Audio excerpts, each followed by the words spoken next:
Video like जरूर कर लीजिए और ऐसे वीडियो लगातार फ्री में पाने के लिए चैनल को तुरंत सब्सक्राइब कर लीजिए और बेल आइकन को जरूर टैप कर लीजिए ताकि आगे भी सारे वीडियो आपको मिलते रहे। यूट्यूब में फॉलो करते हैं तो प्लीज ये वाला फ्री टेलीग्राम चैनल जरूर ज्वाइन कर लीजिएगा। सारे नोटिफिकेशन सारे अपडेट यहीं पे आते हैं, ध्यान रखिए। दोस्तों स्वागत है आपका यूपीपीएससी बेस्ट ऑनलाइन कोचिंग के इस यूट्यूब चैनल पर। आज की इस वीडियो में हम लोग भारत में लोक चित्रकारी की चर्चा करेंगे। क्लास काफ़ी इंपॉर्टेंट है, सभी प्रकार के प्रतियोगी परीक्षाओं में यहाँ से प्रश्न बन सकते हैं। तो चलिए फिर शुरू करते हैं आज के इस इंटरेस्टिंग सेशन को। इससे पहले आप वीडियो को लाइक कर दीजिएगा और चैनल पर अगर पहली बार विजिट किए तो सब्सक्राइब करना ना भूलेगा। और दोस्तों अगर आपने यूपीपीएससी 2025 को टारगेट किया है तो स्टडी फॉर सिविल सर्विसेज के पेड कोर्सेज को ज्वाइन कर सकते हैं, जिसके लिए आप इनमें से किसी भी नंबर पर कॉल या व्हाट्सएप कर कोर्स की अतिरिक्त जानकारी प्राप्त कर सकते हैं। ये ज्ञान सर का व्हाट्सएप नंबर है, आप यहाँ से व्हाट्सएप के माध्यम से भी जुड़ सकते हैं। चलिए अब बढ़ते हैं आगे अपनी क्लास की ओर। देखिए लोक चित्रकारी का नाम यहाँ पर दिया, ये किस राज्य से संबंधित है ये बताया गया और कुछ अन्य महत्वपूर्ण तथ्य भी दिए गए। मधुबनी चित्रकला, नाम से पता चल रहा है मधुबनी बिहार में एक शहर है, तो ये बिहार से संबंधित है। और परंपरागत रूप से मधुबनी शहर जो कि बिहार के आसपास के ग्रामीण महिलाओं द्वारा की जाने वाली इस चित्रकारी को मिथिला चित्रकारी भाई कहा जाता है। देखिए मधुबनी चित्रकारी कहें या मिथिला चित्रकारी कहें, बात एक ही है। टिकुली कला बिहार की एक अंगूठी कला है। टिकुली शब्द महिलाओं के लिए उनके भौहों के बीच लगाई जाने वाली बिंदी के लिए उपयोग किया होने वाला एक अस्थानिक शब्द है।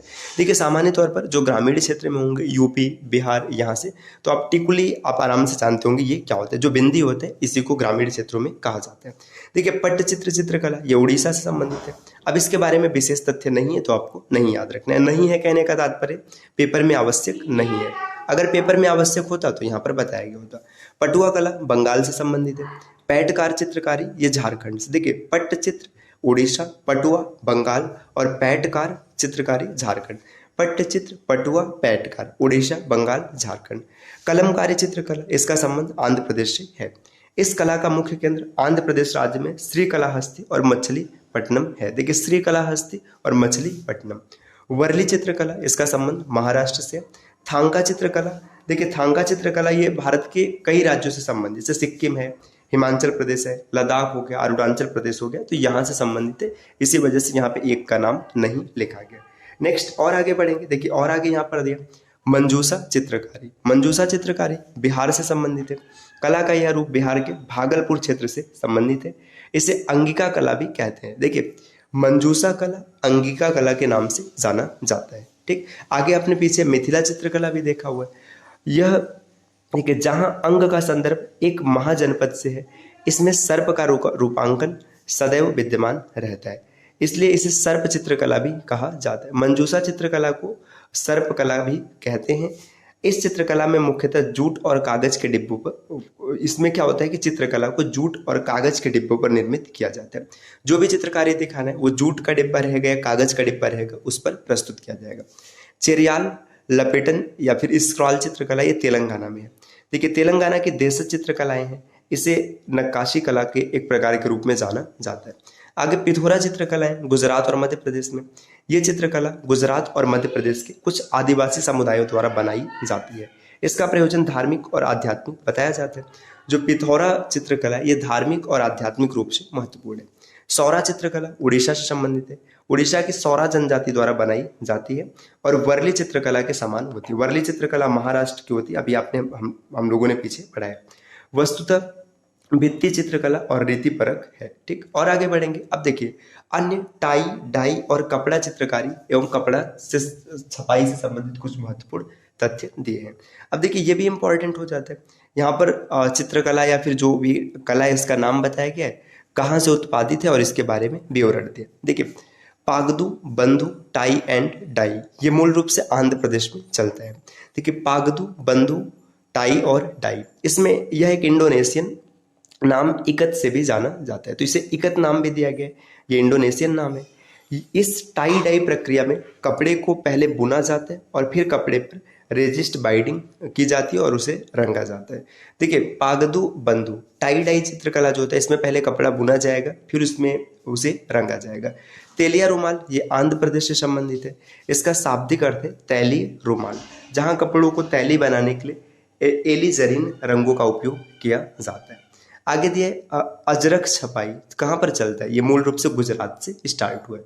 यह एक ब्लॉक प्रिंटेड टेक्सटाइल है जो इंडिगो और मैडर सहित प्राकृतिक रंगों का उपयोग करते हुए रेजिस्ट डाई करके बनाया जाता है। यह मुख्य रूप से जो कच्छ, गुजरात का जो कच्छ एरिया है, इसमें खत्री समुदाय द्वारा किया जाता है। तो अजरक छपाई ये खत्री समुदाय से संबंधित है। मातानी पछेड़ी ये गुजरात में है, इसका शाब्दिक अर्थ है मातृदेवी के पीछे। इसे गुजरात की कलमकारी भी कहा जाता है। देखिए मातानी पिछेड़ी, इसे मातृदेवी के पीछे इसका अर्थ है, और गुजरात की कलमकारी कहते हैं। लाल रंग का इस्तेमाल इसमें विशेष तौर पर किया जाता है। तो ये इंपॉर्टेंट पॉइंट है कि मातानी पछेड़ी, इसमें किस कलर का इस्तेमाल होता है, तो लाल कलर का। अगला दिया थिग्मा। थिग्मा लद्दाख में ऊनी कपड़े रंगने के लिए प्राकृतिक सामग्री का उपयोग किया जाता है, जैसे कि स्याह रंग के लिए सूत और भूरे रंग के लिए सेब के छिलके और प्याज के छिलके का उपयोग किया जाता है। देखिए अगर स्याह कलर मतलब नीले कलर की आवश्यकता होगी तो सूत का प्रयोग करेंगे, और भूरा कलर चाहिए तो सेब का छिलका या प्याज के छिलके का इस्तेमाल किया जाता है। जटू पटुआ पेंटिंग ये झारखंड से संबंधित है। पटुआ का अर्थ होता है कटावदार डिजाइन या फिर स्क्रॉल, जिस पर पेंटिंग्स की जदू समुदाय द्वारा चित्रित की जाती है। आगे पिछवई सेटिंग, ये राजस्थान में चलती है। पोर्ट्रेट पेंटिंग मुख्य रूप से एक कपड़े या कागज पर भगवान कृष्ण के ऊपर आधारित है। जो पिछवई पेंटिंग है इसमें भगवान कृष्ण के ऊपर पेंटिंग की जाती है। दाबू छपाई ये चित्तौड़गढ़ राजस्थान में चलता है। यह एक प्राचीन mud resist hand block printing तकनीकी है। यह बहुत ही अनोखी होती है। तो दाबू छपाई याद रखिएगा, चित्तौड़ राजस्थान से। मुथांगी ये तमिलनाडु में है। यह इस प्रकार की पोशाक मुख्य रूप से मूर्तियों के लिए बनाई जाती है। देखिए मुथांगी पोशाक जो होता है ये मुख्य रूप से किसके लिए बनाया जाता है, मूर्तियों के लिए। आगे दिया शुगड़ी, जो टाई रेजिस्ट डाइंग है, तमिलनाडु में चलती है। यह टाई और डाई तकनीकी है। ढाला पत्थर, पर्दा और कपड़े उड़ीसा, ये रंगानी समुदाय द्वारा किया जाता है। कानी साल जम्मू कश्मीर में, इसे जीआई टैग भी मिला हुआ है। अच्छा देखिए जो जीआई टैग है ये 10 वर्ष के लिए मान्य होता है, ये भी याद रखिएगा। यह जंगली तिब्बती और लद्दाख पर्वत की बकरियों के पेट के बाहरी भाग से एकत्र नाजुक पश्मीना ऊन से बना होता है। देखिए ये बकरी से एक ऊन प्राप्त होता है जिसे पश्मीना ऊन कहते हैं, इससे बना होता है। कोटपाड हैंडलूम फैब्रिक, इसे भी जीआई टैग प्राप्त है उड़ीसा का। इसके डिजाइन बत्तख, हाथ के पंखे, फूल, पालकी, मछली, जानवर आदि के ज्यामिति पैटर्न के लिए बनाए जाते हैं। तांगलिया साल जो बिंदीदार, इसका भी जीआई टैग है गुजरात के लिए। यह हाथ से बुने हुए बिंदीदार वस्त्र होते हैं। तो ये महत्वपूर्ण क्लास है जिसमें हम लोगों ने कुछ बेहतरीन कॉन्सेप्ट का डिस्कशन किया हुआ है। इस प्रकार के वीडियोज आपको लगातार मिलते रहेंगे, बस इसके लिए आपको चैनल को सब्सक्राइब करना है। और अगर आप यूपीपीसीएस या फिर आरओ एग्जाम की कंप्लीट और सिलेक्शन वाली प्रिपरेशन करना चाहते हैं तो आप स्टडी फॉर सिविल सर्विसेज के पेड कोर्सेज को फॉलो कर सकते हैं, जिसके लिए आप इनमें से किसी भी नंबर पर कॉल या व्हाट्सएप कर कोर्स की जानकारी ले सकते हैं। ये ज्ञान सर का व्हाट्सएप नंबर है, आप यहाँ से व्हाट्सएप के माध्यम से भी जुड़ सकते हैं। तो मिलते हैं दोस्तों आपसे अगले वीडियो में कुछ नए और इंटरेस्टिंग इन्फॉर्मेशन के साथ। तब तक के लिए नमस्कार।